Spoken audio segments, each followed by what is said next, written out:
ربنا هب لنا من ازواجنا وذرياتنا قرة اعین واجعلنا للمتقین اماما۔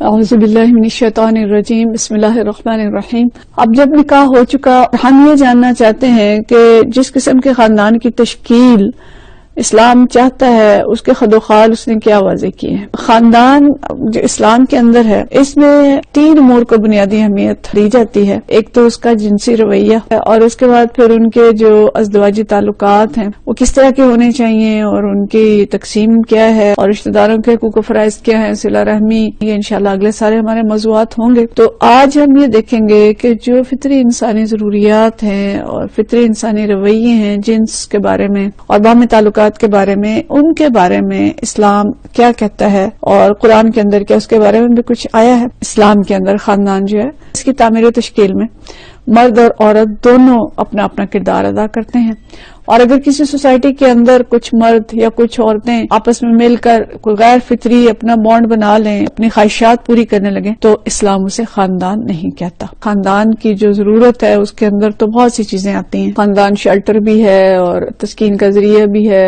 پھر اولاد کی خواہش ہے، نسل انسانی آگے چلنے کی خواہش ہے، وراثت ہے، بہت ساری چیزیں آتی ہیں، پھر آپس کے رشتے ہیں، خالہ پھپھو ماموں دادی دادا نانی نانا، اور یہ سب ان تمام صورتوں میں مفقود ہو جاتے ہیں۔ تو اس لیے اسلام جو ہے وہ صحیح جنسی رویے پہ زور دیتا ہے۔ جنسی تعلق کو اگر ہم دنیا کے اندر دیکھتے ہیں تو اس میں 2 نقطہ نظر پائے جاتے ہیں۔ ایک نقطہ نظر جو رہبانیت کا ہے اور دوسرا اباحیت کا ہے، اور یہ دونوں ہی اعتدال سے ہٹے ہوئے تصورات ہیں۔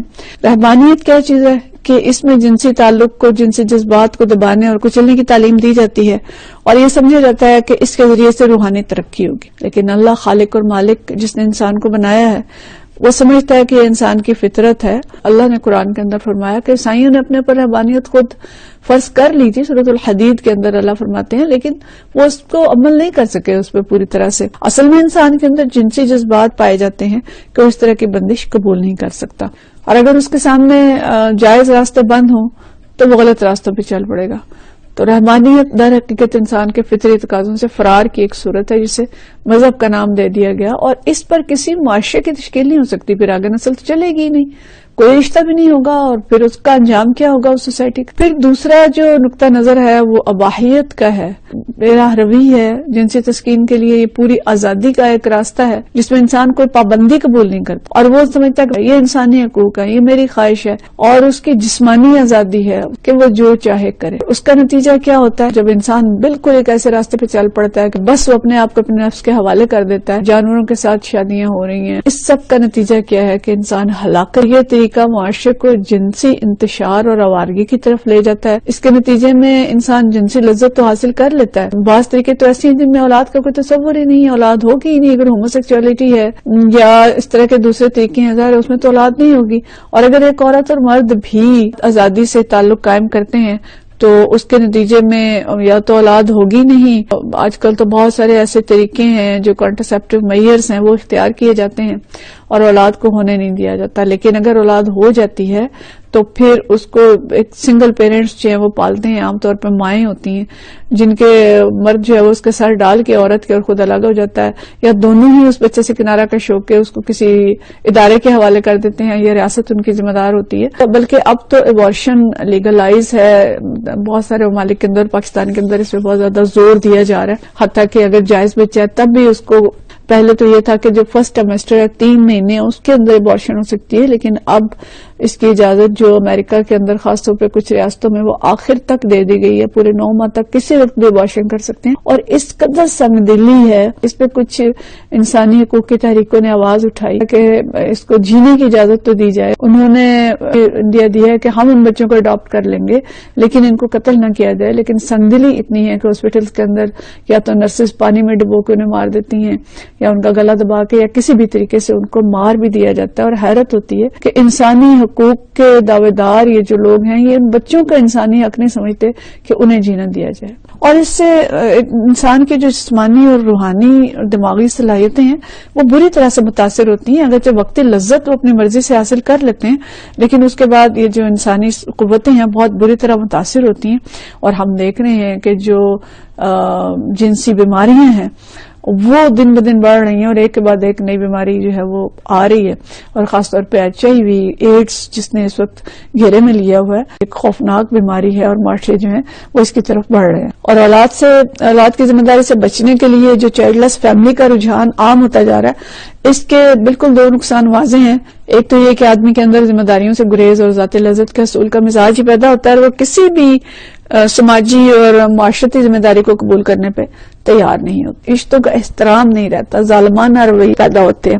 اور دوسرے اگر اولاد کے بغیر زندگی گزارنے کا رجحان عام ہو تو لازمی بات ہے کہ اولاد کے اندر کمی واقع ہوگی اور وہ ہو رہی ہے. اور مغربی ممالک کے اندر اس وقت سیریس مسئلہ ہے کہ جوڑے ہی بچے پیدا کرنے پہ تیار نہیں ہیں. صرف ہمارے ممالک ہیں جو دھڑا دھڑ آبادی کو کم کرنے کے لیے اس طرح کے اقدامات کر رہے ہیں اور ان کے اوپر دباؤ بھی بہت زیادہ اور ہر مسئلے کو آبادی کے ساتھ جوڑ دیا جاتا ہے, جبکہ وہاں پہ صورتحال یہ ہے کہ آبادی دن بدن کم ہو رہی ہے اور ان کی جو شرح پیدائش ہے اب یہ 2 سے نیچے جا چکی ہے. اور جب 2 سے نیچے جائے گی تو اس کا مطلب ہوگا کہ ایک جوڑا مل کے 2 بچے بھی پیدا نہیں کر رہا تو اگلے 50 سال کے اندر ان ملکوں کی شرح تیزی سے کم ہوگی. اور یہ صورتحال ہے, اس کے اعداد و شمار آپ نیٹ پہ جا کے نکال سکتے ہیں, میرے پاس وقت کم ہے, کہ جاپان, جرمنی اور بہت سے دوسرے ممالک جو ہیں ان کے اندر بوڑھوں کی تعداد دن بدن بڑھ رہی ہے اور نوجوان کم ہو رہے ہیں کیونکہ اگلے بچے پیدا ہی نہیں ہو رہے, کم ہو رہے ہیں.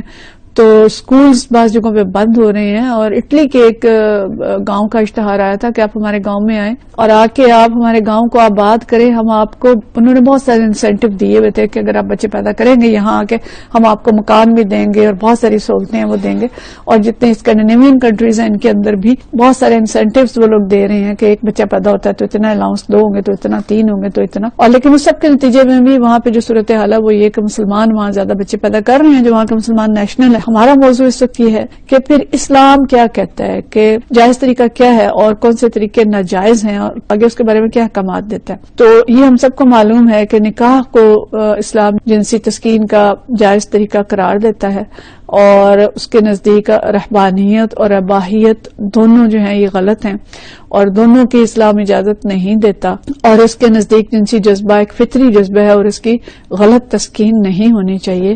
البتہ اس پہ زور ہے اللہ اور اس کے رسول صلی اللہ علیہ وسلم کا کہ یہ جو جنسی تسکین ہے یہ جائز طریقے سے ہونی چاہیے. ناجائز طریقے اختیار کرنا حرام ہے, ممنوع ہے. اور ناجائز طریقوں کو اسلام زنا قرار دیتا ہے اور اس کی سخت سزا تجویز کرتا ہے. اگر عورت اور مرد کے علاوہ دوسرے طریقے اختیار کیے جاتے ہیں جیسے قتل قوم لوط ہے یا جانوروں کے ساتھ اس طرح کا تعلق رکھنا تو اس کی بھی سخت سزائیں ہیں.